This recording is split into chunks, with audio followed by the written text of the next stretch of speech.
Liuk! Kas ten? Pavasaris ir šį kartą pavasariu kvepiantys Aroma Gold kavos svajonių žaidimo rinkimai. Su bundančia gamta, su bundančiu pavasariu, šaram, baram, šakar, makar, traukime dar vieną laimingo ir tai laimingosios svajonę ir tai yra... Tai yra Ernesta Goftienė iš Kauno, o jos svajonė - aknės spuogų gydymas lazeriu.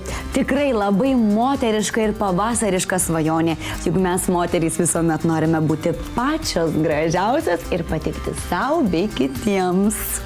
Tad noriu priminti visoms gražioms moteriams, nes negražių nebūna, ir jų vyrams, kad artėja šventė kovo 8 ir paraginti stipriosios lyties atstovus savo mielosios šalia paklausti, ar nori, kad išpildyčiau tavo svajonę. Neabejotinai sulauksite teigiamo atsakymo. Tada nepamirškite, kad Aroma Gold kava pasiruošusi išpildyti ne tik jūsų, bet ir jūsų artimųjų svajones. Užsukite į www.aromagold.lt ir užregistruokite savo svajones. Na, o mūsų laidos kartojimą rasite LNK video galerijoje LNK Go. Dabar baisiausia mano gyvenimo savaitė. Ate.